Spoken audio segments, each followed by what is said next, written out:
નમસ્કાર બાળ દોસ્તો. કેમ છો બધા? તો બાળ દોસ્તો, આજે આપણે અપૂર્ણાંકોનો ભાગાકાર શીખીએ. એના પહેલાં આપણે સંખ્યાઓનો વ્યસ્ત, અપૂર્ણાંક સંખ્યાનો વ્યસ્ત કેવી રીતે કરી શકાય તે શીખીશું.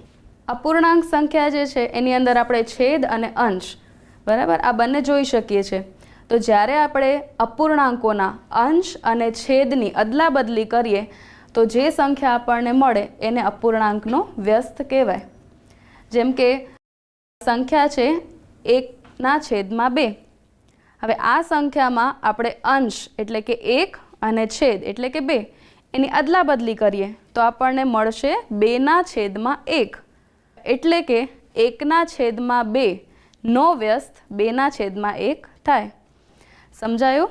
ચાલો હવે આપણે પ્રયત્ન કરીએ. આપણે અમુક સંખ્યાઓ આપેલી છે, તમારે તેનો વ્યસ્ત મને કહેવાનો છે, બરાબર? ચાલો, પહેલી સંખ્યા છે 2/3. એનો વ્યસ્ત શું થાય? ભૂમિકાબેન? 3/2. 3/2. ખૂબ સરસ, 3/2. બીજી એક સંખ્યા જોઈએ, 8/5. એનો વ્યસ્ત શું થાય? જીગરભાઈ? 5/8. 5/8. ખૂબ સરસ. હજી એક સંખ્યા જોઈએ, 9/7. આનો વ્યસ્ત શું થાય? કિંજલબેન? 7/9. 7/9. એકદમ સાચો જવાબ છે. હવે આપણે વ્યસ્ત સંખ્યાઓનો ગુણાકાર કરીએ તો શું થાય તે જોઈએ. આપણે અત્યારે જે વ્યસ્ત સંખ્યાઓ જોઈ એનો આપણે ગુણાકાર કરીએ, બરાબર? 9/7 ગુણ્યા 7/9. ચાલો, હવે તમારામાંથી મને કોણ કહેશે કે આનો જવાબ આપણને શું મળે? નિકિતાબેન? આનો જવાબ 1 જ મળે. વેરી ગુડ, આનો જવાબ પણ આપણને 1 જ મળે. ચાલો, શૂન્ય માટે આ વસ્તુ શક્ય છે? શૂન્યનો વ્યસ્ત કરીએ, એનો ગુણાકાર કરીશું તો આપણને જવાબમાં 1 મળશે? પલકબેન? ના, નહીં મળે. તો શૂન્ય સિવાયની કોઈ પણ સંખ્યા અને એના વ્યસ્તનો જ્યારે તમે ગુણાકાર કરો ત્યારે તમને હંમેશા જવાબમાં 1 મળે. તેથી અહીંયા આપણે વ્યસ્ત સંખ્યાની વ્યાખ્યા કઈ રીતે લખીશું? તો જે બે શૂન્યેતર સંખ્યાનો ગુણાકાર 1 મળે તે બે સંખ્યાને એકબીજાનો વ્યસ્ત કહેવાય. બધાને સમજાઈ ગયું? હવે આપણે બીજી વ્યસ્ત સંખ્યાઓ જોઈએ અને એના ગુણધર્મો વિશે જાણીએ. પહેલી સંખ્યા છે 3/7. હવે આપણે બધા શુદ્ધ અપૂર્ણાંક, અશુદ્ધ અપૂર્ણાંક અને પૂર્ણ સંખ્યાઓ એ શીખી ગયા છીએ. તો આ સંખ્યાઓને આપણે શુદ્ધ, અશુદ્ધ અને પૂર્ણ સંખ્યામાં વર્ગીકૃત પણ કરીશું. પહેલી સંખ્યા છે 3/7. આ કેવી સંખ્યા છે? હિમાનીબેન? શુદ્ધ. શુદ્ધ અપૂર્ણાંક, બરાબર, સાચો જવાબ છે શુદ્ધ અપૂર્ણાંક. એનો વ્યસ્ત શું થશે? વિપુલભાઈ? 7/3. 7/3. સાચો જવાબ છે. અચ્છા, 7/3 છે એ કેવી સંખ્યા છે? શુદ્ધ અપૂર્ણાંક, અશુદ્ધ અપૂર્ણાંક કે પૂર્ણ સંખ્યા? કૃપાલીબેન? અશુદ્ધ. અશુદ્ધ અપૂર્ણાંક સાચો જવાબ છે. હવે આપણે આ કોષ્ટક પરથી કેટલાક પ્રશ્નોના જવાબ મેળવીએ. ચાલો, આપણે એક પ્રશ્ન જોઈએ કે આપણે જ્યારે શુદ્ધ અપૂર્ણાંકનો વ્યસ્ત કરીએ છીએ તો આપણને દરેક વખતે શુદ્ધ અપૂર્ણાંક જ મળે છે? નિકિતાબેન? એનો જવાબ શુદ્ધ અને અશુદ્ધ અને પૂર્ણ સંખ્યા પણ મળી શકે. સરસ. શુદ્ધ અપૂર્ણાંકનો વ્યસ્ત કરીએ તો આપણને શુદ્ધ અપૂર્ણાંક ન મળે, કાં તો આપણને અશુદ્ધ અપૂર્ણાંક મળે અથવા તો પૂર્ણ સંખ્યા મળે. તેથી આપણે કહી શકીએ કે શુદ્ધ અપૂર્ણાંકનો જ્યારે આપણે વ્યસ્ત કરીએ તો આપણને અશુદ્ધ અપૂર્ણાંક અથવા તો પૂર્ણ સંખ્યા મળે. હવે આપણે અપૂર્ણાંકોનો ભાગાકાર શીખીશું. તો અપૂર્ણાંકોનો ભાગાકાર કરવા માટે આપણે એક ઉદાહરણ દ્વારા સમજીએ. રિયાબેન છે, એની પાસે 6 સેન્ટીમીટર લાંબી એક પટ્ટી છે. હવે એની પટ્ટીને એ 2 સેન્ટીમીટરના માપની નાની પટ્ટીઓમાં વિભાજિત કરવા માંગે છે. તો કેટલી પટ્ટીઓ મળશે? ભૂમિકાબેન? 3 પટ્ટીઓ. હવે આપણને કેવી રીતે ખબર પડી કે 6 સેન્ટીમીટર લંબાઈની પટ્ટીઓને આપણે જો 2 સેન્ટીમીટર નાની પટ્ટીઓમાં વિભાજિત કરીએ તો 3 પટ્ટી મળે? કઈ ગાણિતિક પ્રક્રિયા દ્વારા આપણને સમજ પડી કિંજલબેન? ભાગાકારની. ભાગાકાર. ખૂબ સરસ. એટલે કે 6 ભાગ્યા 2 બરાબર 3, એટલે આપણને ખબર પડી કે 3 પટ્ટીઓ મળશે.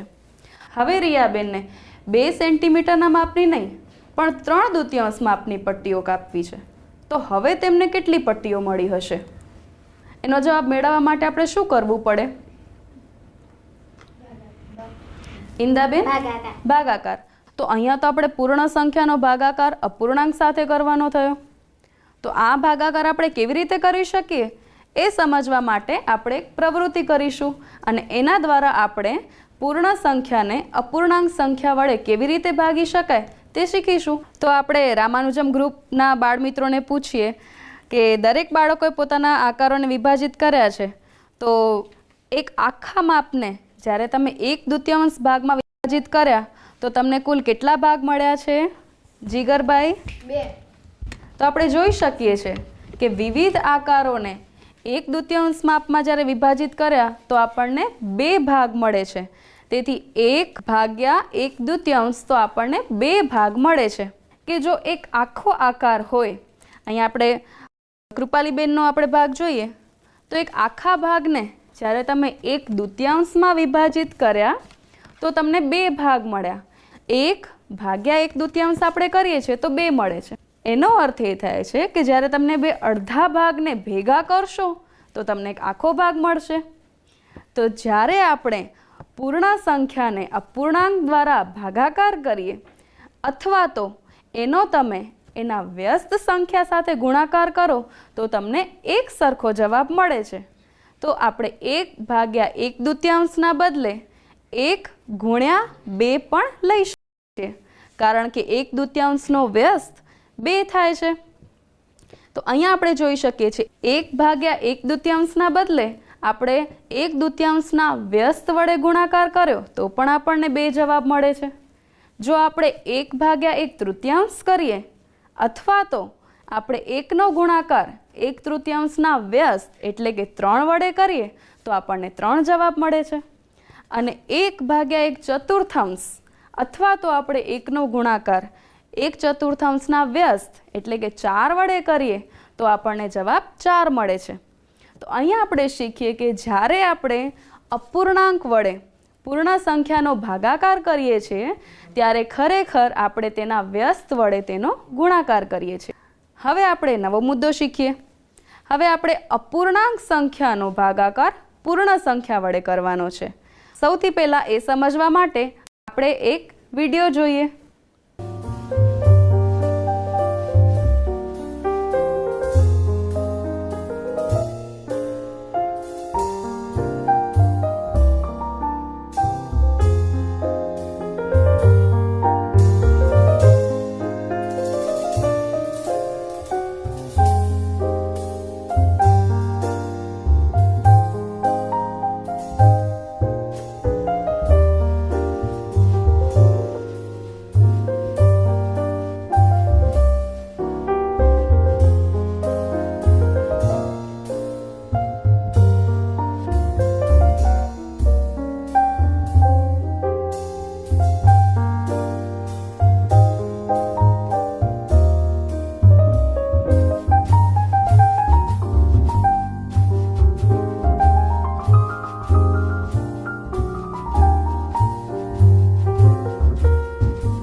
આપણે વિડીયોમાં શું જોયું કે ચોકલેટના 1/3 ભાગ અને એના ફરી પાછા 2 ભાગ થાય તો આપણને 1/6 ભાગ મળે.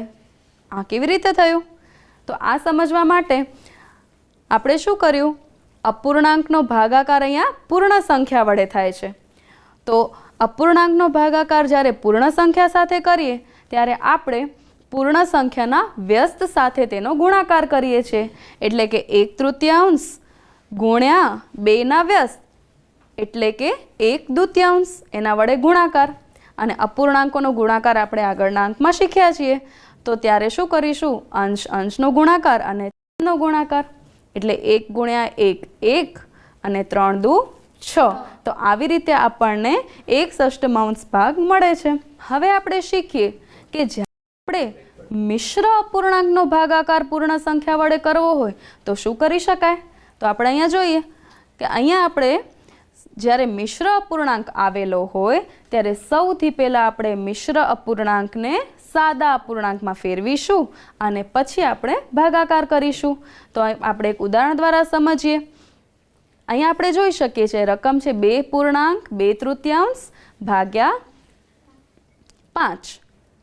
તો અહીંયા આપણને મિશ્ર અપૂર્ણાંક કયો દેખાય છે પલકબેન? 2.2/3. ખૂબ સરસ, 2.2/3. હવે ભાગાકાર કરતા પહેલા આપણે સૌથી પહેલા મિશ્ર અપૂર્ણાંકને સાદા અપૂર્ણાંકમાં ફેરવીશું. તો હવે આપણે એને સાદા અપૂર્ણાંકમાં કેવી રીતે ફેરવીશું જીગરભાઈ? 3 નો અને 2 નો ગુણાકાર એટલે કે 3 દુ 6 અને 6 માં 2 ઉમેરવાના એટલે 8. ખૂબ સરસ. તો આપણે 3 દુ 6 અને 6 માં 2 ઉમેરીએ તો 8 એટલે 8/3. તો આ રીતે આપણે મિશ્ર અપૂર્ણાંકને સૌથી પહેલા સાદા અપૂર્ણાંકમાં ફેરવ્યો ભાગ્યા 5. હવે આપણે શું કરીશું? હા ઇંદાબેન. 8/3 ગુણ્યા 1/5. ખૂબ સરસ. 8/3 અને 5 નો વ્યસ્ત એના વડે ગુણાકાર કર્યું એટલે કે 1/5. હવે આપણે કેમ ગુણાકાર કરીશું નિકિતાબેન? અંશનો ગુણાકાર અને છેદનો ગુણાકાર. ખૂબ સરસ. અંશનો ગુણાકાર અને છેદનો ગુણાકાર. તો શું લખીશું આપણે ભૂમિકાબેન? 8 ગુણ્યા 1 ભાગ્યા 3 ગુણ્યા 5. ખૂબ સરસ. અને એના પછી એના ગુણાકાર કર્યા પછી આપણને શું જવાબ મળશે ભૂમિકાબેન? 8/15. 8/15. ખૂબ સરસ. તો આ રીતે આપણે જોયું કે મિશ્ર સંખ્યાનો પૂર્ણ સંખ્યા વડે ભાગાકાર કઈ રીતે કરી શકાય. હવે આપણે જોઈશું અપૂર્ણાંક સંખ્યાનો અપૂર્ણાંક સંખ્યા દ્વારા ભાગાકાર. એ આપણે એક ઉદાહરણ દ્વારા સમજીએ. અહીં આપણે જોઈ શકીએ છીએ કે 1/2 ભાગ્યા 3/5. અહીંયા આપણને બંને અપૂર્ણાંક દેખાય છે. તો જ્યારે આપણે બંને અપૂર્ણાંક રકમમાં હશે તો હવે આપણે નિયમ ખબર છે કે જ્યારે પણ તમે અપૂર્ણાંકનો ભાગાકાર કરો છો તો ખરેખર એના વ્યસ્ત વડે ગુણાકાર કરો છો. તો અહીંયા આપણે જોઈએ સૌથી પહેલાં આપણે 1/2 એમને રહેવા દઈશું અને 3/5 વ્યસ્ત વડે તેનો ગુણાકાર કરીશું. 1/2 એનો ગુણાકાર આપણે 3/5 વ્યસ્ત એટલે કે 5/3 સાથે કરીશું. હવે અહીંયા આપણે અંશનો ગુણાકાર અને છેદનો ગુણાકાર એટલે 1 ગુણ્યા 5 છેદમાં 2 ગુણ્યા 3. 5 એકા 5 અને 3 દુ 6. તો અહીંયા આપણે અપૂર્ણાંકોનો ભાગાકાર શીખ્યા. અપૂર્ણાંકનો પૂર્ણ સંખ્યા સાથે, મિશ્ર અપૂર્ણાંક સાથે અને અપૂર્ણાંક સાથે કઈ રીતે ભાગાકાર કરી શકાય તે આપણે જોયું. આવતા અંકમાં આપણે દશાંશ સંખ્યાઓ અને તેના ગુણાકાર વિશે માહિતી મેળવીશું.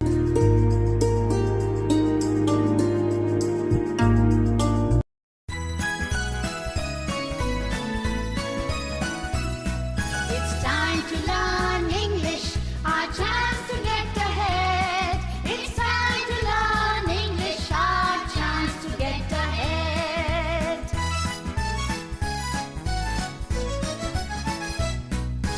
Hear a story, learn a song, buzz and hum, then mold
નમસ્કાર. Good morning friends. ઘણી બધી પ્રવૃત્તિઓ અને ફન સાથે અંગ્રેજી ભાષા શીખી રહ્યા છીએ ત્યારે આજે પણ આપણે ક્લાસમાં ઘણી બધી પ્રવૃત્તિઓ કરવાની છે. આજે આપણે ક્લાસની શરૂઆત કરતાં પહેલાં એક વિડીયો ક્લિપ જોઈશું. અને હા, વિડીયો ક્લિપ જોયા બાદ તમારે મને કહેવાનું છે કે આ વિડીયો ક્લિપમાં કોના વિશે વાત કરવામાં આવી છે. So friends, be ready.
Friends, I know you all are ready and eager to say it's a video clip about Subhash Chandra Bose, the great personality, the brave and bold leader of our country.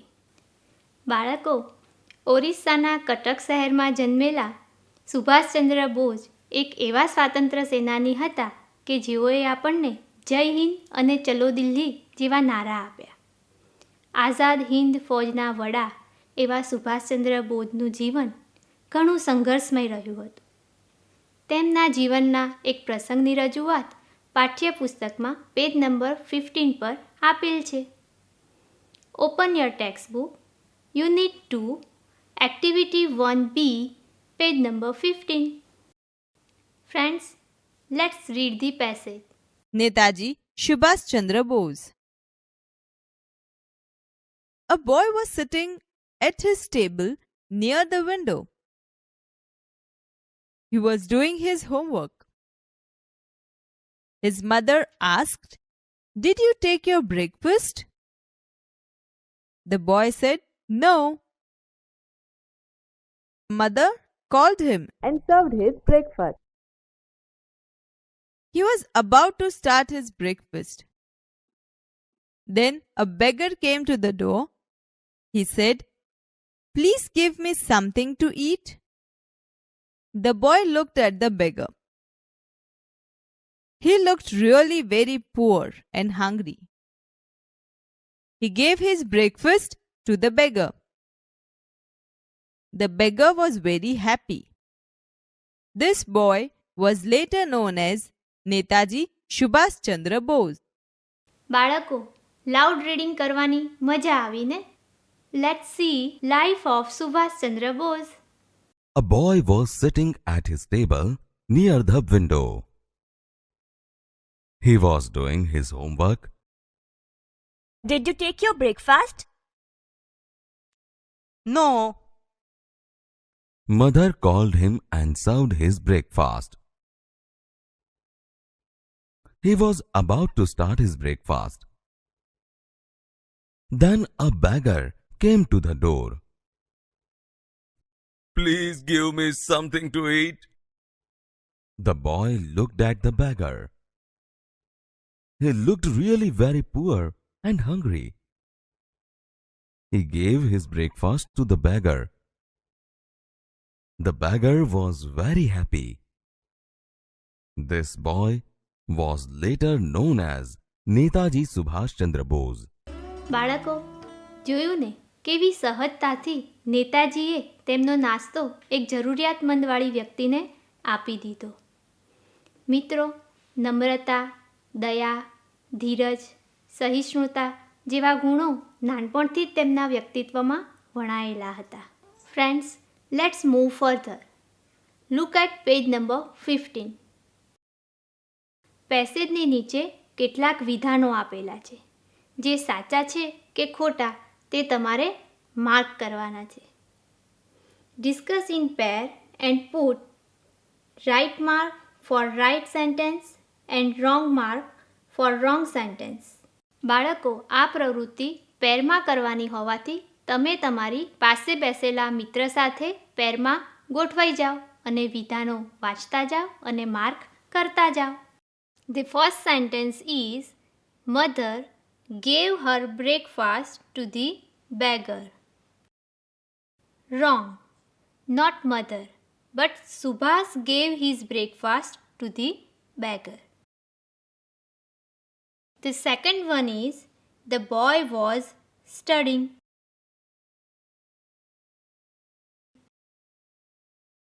Right. The third sentence is, Netaji gave his breakfast to the beggar. Right. The fourth sentence is, the boy did not eat anything. Right. And the last one is, the beggar asked for some money. Wrong. Beggar asked not for money. He asked for some food. "Please give me something to eat."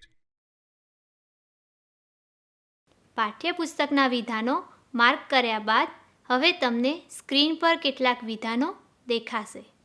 You have to tell me whether the sentences are right or wrong. Okay friends, let's read the sentences. The first sentence is, Mother asked Netaji for his homework. The second sentence is, Netaji's friend served him breakfast. Read it carefully and tell me the sentences are right or wrong. Let's read the sentences. The first sentence is, Mother asked Netaji for his homework. Friends, tell me, the first one is right or wrong? This one is wrong because Mother Prabha Devi asked him for his breakfast. Did you take your breakfast? No. Mother called him and served his breakfast. The second sentence is Netaji's friend served him breakfast. Netaji's friend served him breakfast. It's wrong because not his friend but his mother Prabha Devi served him breakfast. Mother called him and served his breakfast. તો બાળકો આજે આપણે સુભાષચંદ્ર બોઝ વિશે જાણ્યું, માણ્યું અને વાંચ્યું. તો બાળકો ફરી મળીશું. ત્યાં સુધી આવજો.